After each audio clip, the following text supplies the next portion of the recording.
Hello and welcome to another episode of the Complete Agent Podcast, where each week we get together to talk all things estate agency. My name is Dave Warburton, and I think this is actually the first time in a while that it's just been the three of us, isn't it? The three original lads on the podcast, Mr. Ian Storey and Mr. James Kendall. How the hell are you both doing? It's going to go chaotic because what I would say is Michelle has brought a lot of order to this podcast. She's brought a lot of order to TCA, to be fair. Yeah. And order to our lives in general. Yeah. And I've got a feeling that this could go south today. So let's see how it goes. How has your week been? I'm going to start with you because you look like shit today, JK. Oh, I thought you were talking to yourself again. Well, Ian, thank you very much. He looks terrible today, doesn't he? What do you mean I look terrible? Yeah. You've clearly just got out of bed. He looks about 13. You look like you've been beaten. I mean, I'll take that. Your hair's flat. What happened to your hair? I mean, I haven't done my hair yet. That's the thing. You know, I'm here exactly. on the podcast. You've not even made an effort. Listen, Mr. Dressing Gown, let's not forget where we are here, yeah? Anyway, how has my week been? Thank you for asking, David. It's always lovely to hear from you. My week has been good. We've got some good sign-ups going on, got some good take-ons happening. We've got 5 offers that we're currently negotiating. I think that's one more than your 4 that you just said you had just off air. We are 7 offers that we're dealing with at the moment. So we've got a fair bit going on. We've not had the best sales month, if I'm honest. We're only on about 7 so far for July. But you know, to be fair, with the level of fee that we've got, we're okay. I'm all right with that. To be fair, like I think sometimes you say it to me, Dave. You know, check yourself, because in like 8 years ago, what I've just done this month, and I think it's not a very good month, would have been an amazing month, and we'd have been popping out the champagne and the party poppers, and life would have been good. But yeah, no, good. We've got some really good stuff coming on. We're going out to some great vals. You know, the diary hasn't been packed in the last week and a half, which is good in terms of vals. It's just given us a bit more time to get some bits together. So we had a shoot yesterday at a farm on 10 acres. Got a modern sort of gold dusty one on Friday this week. That's going to be sort of 650-ish. I've got a shoot booked in for next week. That's going to be 9. One booked in the week after at 3.5. So yeah, I've got some good stuff booked in. We're obviously completed on the £3 million pounder, so I can stop talking about. But you'll be pleased to know I've just signed up another one at 3.5. So I can carry on talking about that every week. Some say it's fictional, some say it's true, but we will confirm in future. But yeah, no, pretty good all round. Rather than going straight to Ian, I'm going to feel sorry for you, Dave, and I'm going to go to you, mate, because I always feel like you go last. Thanks, mate. We normally do that, though, because you talk loads. Pot kettle black. Right. Yeah, good week. Instructions are really good at the moment. The biggest problem we've had over the last few months, to be quite honest, or the last couple of months, is getting them in a timely manner, because it has been originally, if you remember, we had some crap weather, and it was a case of trying to get everything in and avoid the rain. As soon as it becomes sunny, everybody wants to come on the market straight away. So we've had a couple of days where we've had to do a couple of take-ons in the same day. But yeah, it's been challenging to get both, if I'm honest, valuations and instructions in. So we sat on 1, 2, 3, 4, 5, 6, 7 in photography at the moment that are due to come on, ranging from a piece of land at 400,000 up to a really lovely, unique home that I did yesterday at 1.6 million that has its own lake and a swimming pool. Very nice. So quite a few in the gold dust range, 1.2 million as well. So instructions and fees, excellent. Sales, I mean, JK, you mentioned there, not amazing at 7 units. I mean, we're the same at the moment, 7 units, but I've got negotiating 4 offers this week. Plus, we've got 3 there to go into the pipeline, I think, today, I'm hoping, by then. So we'll have like a 10-unit month. But to be honest, that's kind of where our business is, high, really good fees and lower volume. But to be honest, 7 to 10 sales a month, I'm happy with that, to be quite frank, where my business is at. I like it. We are scaling up at the moment. I've just taken somebody on, as you know, guys. She starts next week, and she's going to be supporting on valuations, negotiation, client contact, all that sort of stuff. So we are growing, and there's certainly too much, I think, for one. But we're in a very, very strong position. Things are good. And what I'm finding is something that I've been talking about quite regularly on the pods and with the TCA members and yourselves, is I'm finding that the newer stock is being a bit more realistic now, and it's easier to get them on at the right price points. There's the odd anomaly, there's one or two that you just can't convince, and I think we've all had this. You'll go out and do your valuation. I've had one of these this week, where you've been out, you did your valuation weeks or months ago. You send them the proposal, they sign up, you go out, you do all your photos, your video, floor plan, everything, you spend all the time, you're ready to launch, even after a really thorough pre-launch strategy, you're ready to launch, and they want to change the price. Something a bit higher. That's sometimes challenging. I've had one of those this week. But overall, lads, I'm finding that the newer stock that's coming on is a bit more realistic. It's well priced for the market. And as a result of that, is shifting. So it's the older stock that is more challenging, that's perhaps got their life ambitions set on a previous market. And it's just educating that market a little bit. I went to one this week that's been sat on the market for about 9 months. And they've already reduced, to be fair. And even if you look at all the price per square foot data and stuff now, like I said to them just the other day, that if I was coming out to you fresh, I'd never met you in my life, and I was coming to your property today, the numbers that we'd be talking about are not too far from where we're listed at right now, based on all the data. The difference is we know what the behaviour in the market's like, and we now have a lot more experience over the last 6 months about what the actual micro area is like. And this particular area I've mentioned before has been dropping a lot more than not just other areas in Bolton, but Greater Manchester. It's been heavily impacted, but it experienced sharp and very high growth over a short period of time. It's now suffering a little bit, but people only remember the bloody growth. That's the problem. They only remember the growth, and when they came on the market, they'd set all their ambitions based on certain figures that they feel that they can't go below now. But unfortunately, that's not how it works. As we wrote in the letter that we've sent out to our members and obviously to our target audience, the market doesn't care what your ambitions are. They don't care. It doesn't care what your plans are. It only cares what the market does, and you can't control that. So, yeah, it's been overall, like I say, I can't complain. It's been good so far all year. Very consistent. Valuation numbers are great. So yeah, all good. What about you, Ian? Also good, mate. Yeah, we've had a really good run on listings. Mainly Matt and Vicky rather than myself. I'm doing a bit less on the listing side than I was, but so therefore they're doing more, which is good. And they've had, I think 5 so far given us the go ahead this week, and they're sort of between 600, 500 and 1.2, all full fees, upfronts and 2%.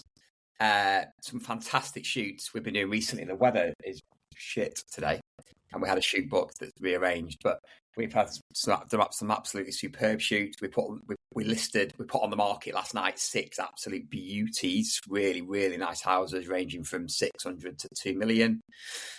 Did you lads say you've done 7 sales? Actually 8. How many have you done? 8.1. We've done 9 sales. So far in July, 11 sales, and there's 3 other offers live that Phil is negging as we speak. I also wanted to mention to people that I think, especially for your higher end stock, I mean, really for any stock, but in particular the higher end ones that are harder to sell, agreeing sales to people who can't proceed is definitely the way forward in this market. We've got one currently that was on with another agent at 1.75, too expensive. We brought it on at 1.5 about 3 months ago. It's near an A road. It's had really good interest, but it is near an A road, and that's been a lot of the feedback. But we've just basically today, Phil's agreed a sale at 1.5. The guy's got a house to sell. The guy's given us his house to sell. It's a gold dust 750, should fly, desirable village. So I'd be definitely encouraging people to agree. Obviously, I don't mean take it off the market and issue a memo, but verbally get people tied in is very important. Dave, just on that as well, Ian, have you agreed a grace period for that? Not on No. that one. We would do on some. If it's been on the market 3-4 months, then yeah, I'd absolutely agree a grace period. Get it off Rightmove for 7 weeks. But no, we haven't on that one. He hasn't asked for it so far anyway, so I don't think that's what we're going to be doing. But that's a great way to get yourself some future sales bagged, I think, and it really impresses the seller.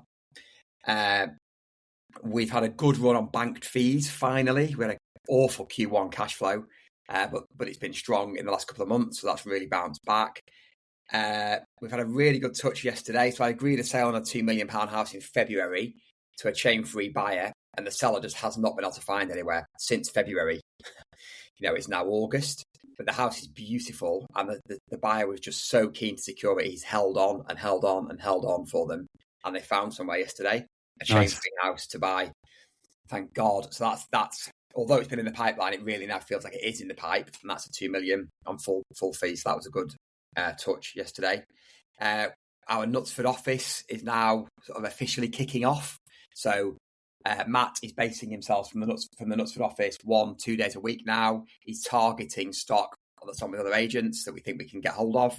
So we're really putting a bit of focus into the Knutsford office now, which Matt is enjoying. And we're starting to do lettings and mortgages. So we've got a mortgage partner who we're working with. That's really going well now. We're getting a good amount of leads over to him per week, and that will become sort of an official business joint in a couple of months' time, hopefully. And then we're also going to start doing mid to high end lettings, which Aidan's involved with. So we're sort of putting all the steps in place at the moment for that, and then we're going to grow that as well. And we picked up our first fully managed let at 13.5% mid to higher end property, fully managed a couple of weeks ago. So that's good as well. So really, things feel in a good place. Val's in the last week slightly down. The team are focused on it. Ultimately, it's summer holidays, isn't it? So you'd expect it to be a little bit lower. And our socials are flying, absolutely flying. The amount of inquiries we're getting has been brilliant. I've got this idea that I call the pre-launch, where You're welcome. Mate, that is brilliant. I just want to say, Ian, thank you so much for that idea, mate. That was brilliant. It's worked really, really well. You're both welcome. But on a serious note, thanks, Dave, because that's working really, really well. And we're getting consistent with that now, and it's paying dividends. Not only getting inquiries before they launch on Rightmove, looks so impressive to the seller, but really, really good for your brand locally. The buyers are seeing you doing all this sort of work, not just sticking on Rightmove and hoping for the best. So things are in a good place, chaps. I think things are in a pretty good place. Yeah. I do think we're just touching on that point before about houses to sell and people viewing with houses to sell. Again, some homeowners don't like it, but you've really got to work on them. I mean, I think that if it is just somebody that repetitively views houses with you and they're just not taking anything seriously, they won't book a val. I understand that, but if they are having their home valued and they are serious about moving, should they find the right ones? There's some people that there's no amount of convincing or getting to on the market without finding something. They just have to find the right house. But we've done. We've got an off-market chain going through that's worth like 50 to 60,000 to the company from doing that. Aren't we? Yeah, yes, you are. Yeah, we're in that chain, aren't we? Yeah, you're in that chain. Yeah, and that's from doing that sort of thing. And we agreed a sale on one. We've agreed 2 sales actually last week, previous pod, but that came from a lady who viewed it and had a house to sell, reluctant to offer until she got clarity that they would seriously consider it. And I went back to the homeowner. I said, she has got a really saleable home. I've valued it. It's great. We got a market ready. I said, it's a no-brainer for me, and we did it. And she is the buyer. She is the buyer. We sold her house in a week. You just got to educate your clients correctly, because so many of them think the right thing to do is to not let anyone view that can't proceed, but they're just wrong. But it's obviously not their fault. I appreciate they've not been educated correctly as to why it's the right thing to do. We list in our marketing plan, we list properties that we've sold that are now completed sales. That when the buyer viewed, they couldn't proceed, and they ended up being the buyer. So we're not in the market where you can be overly picky. Of course, you don't want time wasters. You don't want people who are unrealistic, and on the higher end, you want proof of funds before they view and all that sort of stuff. But it is a no-brainer. You've got to educate the client correctly, and then eventually they'll see why it's the right thing to do. I think a good pre-launch helps with that as well, because again, we've had, you get it on both sides of the scale, don't you? We had a property the other week where I think the initial pre-launch video had about 100,000 views, really amazing feedback. And we had something like 10 or 11 viewings lined up to see it. It's not in Rightmove at this point. So at that point, you go through it and go, right, who wants to see this house? Well, there's 11 people. 6 of them are all chain-free and ready to go.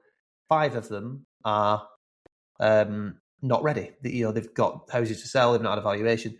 In that situation, you go, well, listen, to the guys that have got places to sell, at the moment, we might not be able to get you through the door, but let's get you valued. Let's get you valued quick to see if we can get you there. And then I think on the flip side of that, we had another one where we did the pre-launch and the number was nowhere near what people were expecting. So we had that conversation with the owners. They changed the price before it went to Rightmove, but there was a lack of interest there. And that is the house that's just sold to someone with a house to sell, who at that point wasn't on the market. So it is about educating your market and just having those positive conversations. You can't be picky. In COVID, it was like, if you've got a house to sell, forget it.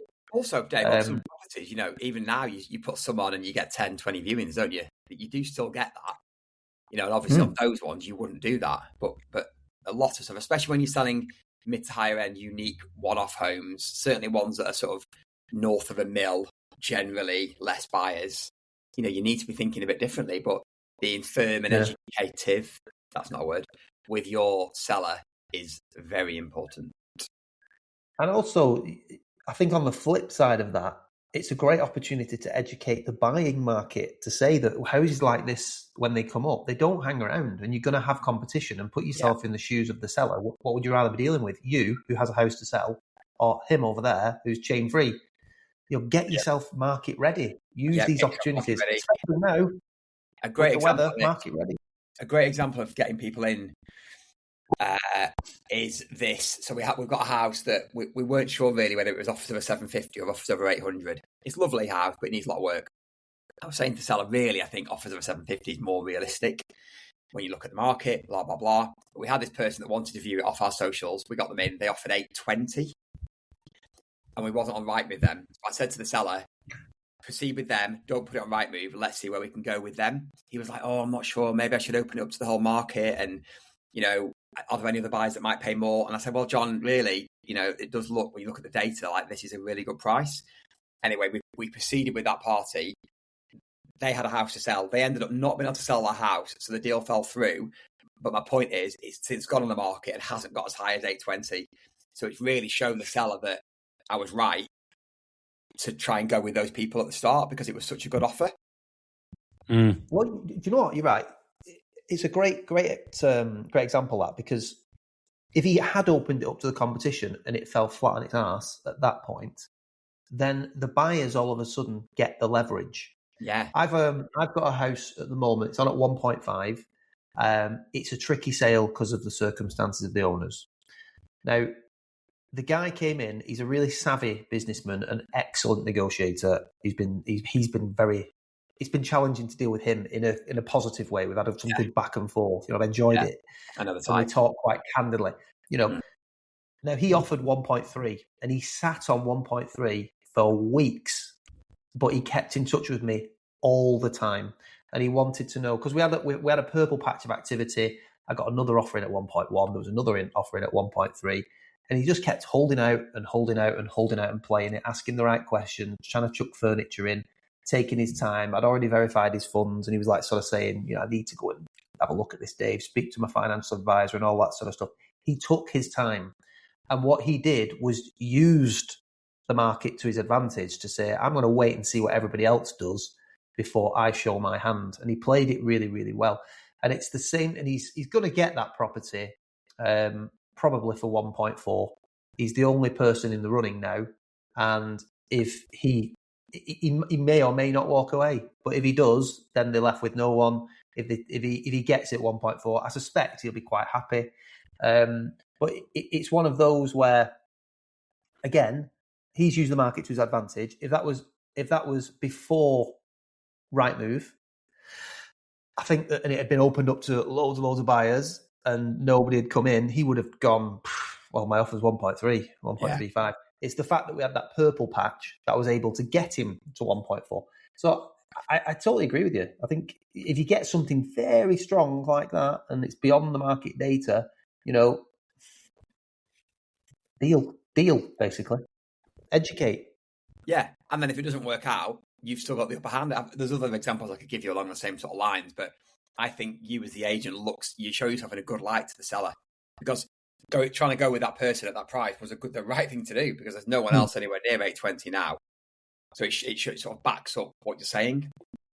One of the downsides to that is, well, we had 820 in, when the 760 comes in.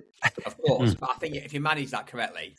Yeah, it's true. No, you're right. I mean, we've had it on both ends of the market. We had a We Locate one, which is, we've sold it once at 350. We've sold it once at 340. Both sales fell through, unfortunately. He's now on offers over 300 and struggling for viewings. And there's another one that we've got at 750. We sold it first week, 725. Buyer pulled out. Sold it again at 735. Buyer pulled out. And then it's sat on the market at 750, and he can't reduce to like his offers over 700. He's like, but we've had 735, we've had 725. I'm like, I know, but it's not. The market's moved. It's not real until it's gone through. So it can backfire a little bit sometimes, but at the same time, you've just got to, like I say, you've just got to be educating your market on what's actually happening. And it's so fast paced. And in fact, we had it in the group this week, didn't we? In the TCA group. Obviously, we've done the quarterly letter. It's all based at that point on the June house price index data, because Q1, Q2, so it's a Q2 update. We've obviously marked at what point the data was applicable, but then you send out 9,000 letters based on that data. The day you send them out, all the data changes. It's so fast paced. Like on the mortgage market, changed because there's rumours of an interest rate hike. So the banks have, pushed their rates up a little bit. So all of a sudden, your positive outlook on the mortgage market might not look as positive by the time the letter lands. But that's just the way the market is. It's so fast paced, particularly from a mortgage point of view, and with everything going on in the economy and in the world events. It swings and roundabouts. Sometimes it's going to be incredibly positive. Sometimes it's going to be negative. But the one thing that it isn't, which we touched on last week, is it's not a bad market, is it? There's buyers out there for well-presented homes and the right priced homes, and all the data, all the commentary backs that up. And that's ultimately what you've got to do, educate your market. It's a transitional market. I had mentioned I was with Gatesy last night. I went to London to see a guy called Roy Sutherland speak. You were out last night. It's all making sense. I didn't drink. You know me. I don't really drink, so that's not why I look dishevelled. I just haven't done my hair yet. He's been drinking, and he's got stitches. Have you noticed? Yeah. So anyway, there's a guy called Roy Sutherland. He wrote a book called Alchemy, and apparently Gatesy's got a signed copy. And we went to go and see him speak last night in London, and it was a good event, to be fair. We learned a lot about.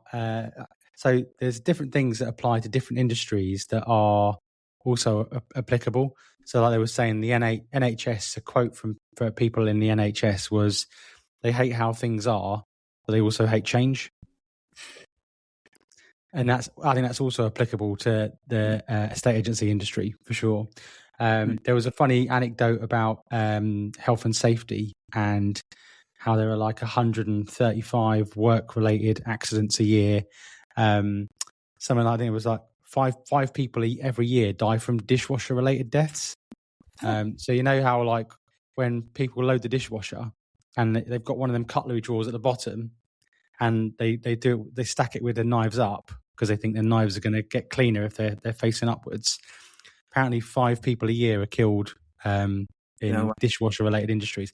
And I was keen to point out to Gatesy, and I sent him the video this morning, I actually invested in a dishwasher that has one of those pull-out cutlery drawers at the top. Yeah, nice. Well done. So I just thought, me being an amazing person that I am, I just thought I'd get it out there. And I don't want to make you too jealous, but I've got 2 dishwashers. And that was another thing that came up. So talk to me, just quickly, talk to me through the science of coming through 2 dishwashers. Valued the house early on in the company 6 years ago. Sold it, actually, and valued it. Lovely house. and they'd done a mint kitchen and it had 2 dishwashers. I was like, fucking hell, that's a nice idea. Family, loads of washing up, obviously, all the time. So the last 2 houses that we've done, we put 2 in. The last house, we only had space for a slimline and a big one. This house that we've just done with 2 full-size ones, game changer, because they are full all the time. Twice a day, they're both on twice a day constant. So you've never got any dirty washing on the side in the kitchen. And I'm a bit fastidious about the kitchen. Me and Dave have spoken about it a few times. I like the kitchen work service to be superb all the time. So I've got like a lovely cloth, one of those ones with the absorbent, where you can wipe it and it's sort of a bit like a chamois leather. Yeah. So I love the kitchen looking mint, and 2 dishwashers. I think it's a no-brainer. You're going to tell me something different now. No, I'm not. No. Just okay. It came up because Rory Sutherland really wants 2 dishwashers, but his wife won't let him. When you're doing a kitchen, maybe a kitchen's like 30, 35 grand or whatever. A dishwasher's 400 quid. Yeah. So and nothing, really. There's always one dishwasher that's clean that you can use and it's stored, and one for dirty, and then vice versa. Brilliant. Like game changing idea. Yeah. What made me think of that was I was going to mention that, but B, when we were on the train, we were talking about interest rates, and Gatesy said something interesting about how for every % of mortgage rate goes up for like your average first time buyer or your average buyer, it affects their affordability by 10%. Wow. Repeat that. Yeah. So for every % on the mortgage, it affects the buyer affordability by up to 10%. Wow. So somebody viewing a house at, let's say, 310, goes on the market at 310 when a house is worth 300 in the beginning. Nobody views it, nobody buys it. Mortgage rate goes up in 4 weeks by 1%. That 310 house is now a 280 house. Mm-hmm. And it's a bit like that analogy of chasing the heavy ball downhill, isn't it? If you don't price in the market at the time. And I think the house has got to be, to get the money, because I think buyers, if they're affected by, let's say, that sort of level by 1%, that can be 150 quid a month, something like that, 200 quid a month. The house has got to be really good for them to justify. If they've been in the market, because we have a saying, don't we? It's not how long your house has been on the market, it's how long your buyer's been in the market. And if your buyer's been in the market for that time, they've viewed the house, and then they're now to the tune of £150 down a month, £200 a month down, based on what they saw previously. There's either got to be a change in the price, or your house has got to be bloody good for them to swallow that 150 quid. So I just think that there's always a conversation to be had around pricing correctly early, because if you get the price wrong, you could, classic example, pre-launch strategy, something that I implemented and came up with myself. We had a house that's in the gold dust range. Data kind of suggested it would be anywhere between 450 and 475. And we sort of punted it out on Facebook at 475, no takers. Everyone said it was too much money. Had a chat with the sellers, did offers over 450, got 13 people around back to back on a Friday afternoon, and sold it at 475. So that again, it's that buyer psychology. How, we all know if we'd have launched at 475, the chances are the viewers may not have come through the door, that have made the offers at 460, 465. And if it didn't go anywhere at that sort of level, then the next sort of logical step is to get onto a next price band at 450. But by then, you're already on the market, and you're already, nobody else wanted to pay 475 for it. So why am I going to pay 475 for it if it's now offers over 450? Again, you're using a real life example there, JK. So just to sidestep a little bit for people wanting to try and get reductions or get properties at the right price, there is nothing more powerful than real life situations. We've had one really similar. It's been sat on the market for £850,000. Funnily enough, it was what I described before. It'd been on at this price previously with a premium agent, one of the big ones, and it had no interest whatsoever. And when I went around and spoke to them about it, I said it needs to be probably 800, like at the top end, really. It was all fine. And then when we'd done everything, he decided, look, spoken to my mum, it was her house, she really wants to try and get it at 850. And right, great. And the classic, we're not in a rush type people.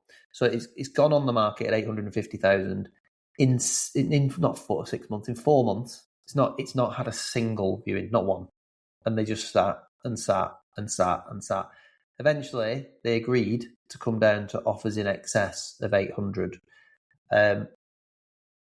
This week, we have just agreed an offer at 825, which is phenomenal. They could not get a viewing at 850. And people who say to you, like, well, they'd view it. People would view it anyway, and they'll make an offer if they really want it. Not true. Not if they can't see it, John. Not if they can't see it. Yeah. So sometimes it's about bringing it into a different price bracket and making it work. And for this particular family, that price bracket was £800,000. 800 was the top end of the budget. Top end. They would not have seen this house if it had been on at 850. They saw it from the reduction at 800. The reason we've agreed 825 is because the owners are including some furniture and stuff like that. So there was something to be done. There was something to be done there. We were able to negotiate. But to get to 825, and they couldn't get a viewing in 4 months from 850. And, I've got quite a few examples, and I've said it before on the pod, and we've talked about it as well. But I think even using some examples of where your houses are not selling and being completely honest about it is powerful. We've agreed sales in the last sort of 3 months where the prices are nowhere near where we started. And it's no one's fault. It's just that the market has changed considerably. We followed the data. The price per square foot was right. We've looked at what happened since they bought it and now what it should be worth. We all agreed the same. The vendors were realistic compared, to the market conditions. Unfortunately, it's just not panned out that way. But we've worked on these particular houses. We've worked with the homeowners that have, understand that and are working with the market conditions. They've eventually sold. And, we had one at 850 that was agreed at 760 a couple of weeks ago. So to be able to use that story and say, I've got a client round the corner. His house started life at 850.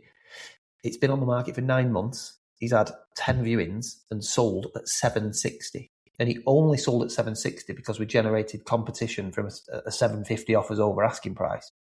Now, it's quite powerful. You can save 9 months by looking at 2 or 3 of these test cases that I've got in your area and going to the market strong at a sensible level. Yes, we can test the market, for 5 to 10% above what you think it might be worth. But are we just going to be wasting time like John did over here, like Kevin did over here, like Sandra did over here, whatever? It's so important you get that right price point. And I think that test cases and real life scenarios are the way to go. And me and you spoke about this briefly yesterday, Ian, but that, the £1 million analogy, or can we go on at $1,050,000 because it is worth that? The flip side of it is, when homeowners say, yeah, but if you go on at offers over $1 million, they'll offer me 850 and 900. They'll give me stupid offers. Of course they will. And you've just got to manage that expectation and condition your homeowner and say, ultimately that's what it's definitely coming. No matter what I tell them, you'll get the odd 1 or 2 that will offer you something derisory. We just get rid of them. But let's look at the flip side. If you're into a new bracket of buyers, those buyers that see it, who are at the top end of their budget and don't think they have a penny more than $1 million, if they go and see it and fall in love with it, I promise you they will beg, steal and borrow to find that additional 25, 30, 40, 50. And we want those buyers. We want them. Ultimately, we want eyeballs on this property. We want to cast the net as wide as possible. So pricing point is so important. Where do I sign, Dave? Sign here, Ian. Sign here.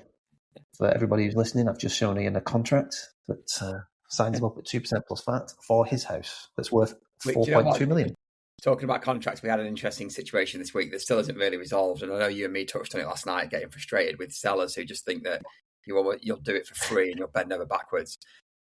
Vic got a great listing last week, offers over 900,000. Really nice. It's a grade 2 listed, lovely old house with a big plot, nice village, blah, blah, blah. Sellers were a bit odd, if we're being honest. They were a bit hard work. Anyway, they said they're going to go ahead. Paid the marketing fee. Fine, no problem. $750 plus VAT. We've booked in home staging company because it's empty. So go and give them a quote. 2 of those this week. And they spoke to Vicky earlier in the week and said, we've read your contract. We noticed that you've got a clause which covers any buyers coming back up to 6 months after the end of your term. If you could remove that, we'll sign. So I rang them and spoke to them. It was hard to get hold of her. Anyway, spoke to her. And I've explained, look, John, she's not called John. Look, John, we need a clause in there because we might introduce a buyer on the last day of the contract. You terminate it. A day later, that buyer might come back, or a month later, or a week later. And if we've shown them around and we've introduced them to the house and we've generated the buyer, then our fee's due. And every other agent you go to will be happy with that situation. They'll understand the situation. They'll be very used to it. We'll give them a list of names. Promise you, every agent will know that. And they just wouldn't have it. She wouldn't. It's so hard. You feel like you're banging your head against a brick wall. And I sort of left it with her. And she was going to speak to her husband and come back to me. And she's not really. And maybe that's an extreme case. But it's just so frustrating when, they do. Some people do treat you like you're doing it for free. I think we're in that industry. And yeah. Do you know what? That we probably, we've as an industry, we've made that problem ourselves. Yeah, of course. Not charging up front fees is a massive thing, isn't it? People get used to it. Race to the bottom on fees. Yeah. Not differentiating yourself. I think you can put estate agents up there with snake oil car salesmen, things like that, can't you? Yeah. You've probably got a list of people that people hate. You've got terrorists, bankers, thieves, estate agents. They're in there. Yeah. But I think we've protected ourselves somewhat from some of these stupid scenarios, and I think when you get our contracts are quite robust now. It covers all the stuff like that, and if anybody flags anything, I immediately think, well, red flag. What are you actually going to be like long term? What are you going to be like in this relationship? We've had a couple of those quite recently, to be honest with you. One after we'd already started the marketing, where it's a case of somebody else wants to come and view the property that viewed it with someone else 6 months ago, but didn't actually make an offer. And I know, but at the end of the day, we've done all the work, and they come back and we renegotiate. They've come back on the back of the video, the marketing, all that sort of stuff. It's really clear in the contract, but then when it actually happens, of course, it's different. What?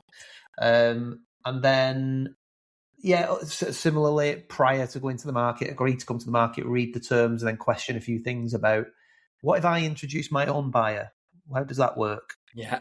What you mean after we're already on Rightmove and we're already on social media, we've already done a video and done all the photos, and that's not influenced them one bit, It's just that kind of thing, and they want to try and wriggle out of it. And I just think that those are major red flags. And to be quite frank, we just don't need it. We just walk away.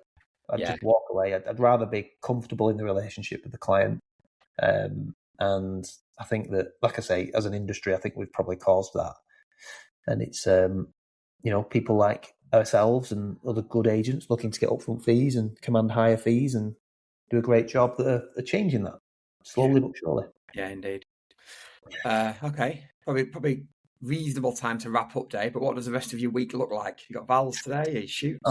I have a couple of vals today. I have 3 tomorrow. I try and keep my weekends free now, Ian, so I'm not doing anything on weekends, which is great. I've got one. In fact, next weekend I've got a bit of work to do next weekend in terms of valuations, but that'll be the first one I think I can remember for a long time where I've actually had to physically be in work. Probably like yourself, I like to do a little bit at home in the mornings just to make sure everything's all right, get my week set up, review my week, get my week set up for the following week. But apart from that, not much. But valuations, 2 today, 3 tomorrow. I've got something new starting next week, so looking forward to that. But busy. And then I've got a holiday in a couple of weeks, which I'm looking forward to. What about you? We've got a full day in the office today. We're doing a team meeting this afternoon with all the creative team to work out what we're going to do moving forward and what the sort of results are that we want out of it. So Max is going to be leading that. We're going to create like a stories creative funnel for each bit of the business that we want to focus on creatively. Tonight, Martha's in a dance show, so I'm going to go and watch that. Love that. And then tomorrow we're going to Chester Zoo. Oh, mate, love that. So I'm going to spot if I can see any animals that look like you, and I'll send you some photographs. We actually discussed that before we came on air, and there's lots of them. So maybe share them in the next week's pod. Okay. All right, deal. Cool. Right, good place to call it. Thank you, everybody, for listening. We will see you next week. Bye.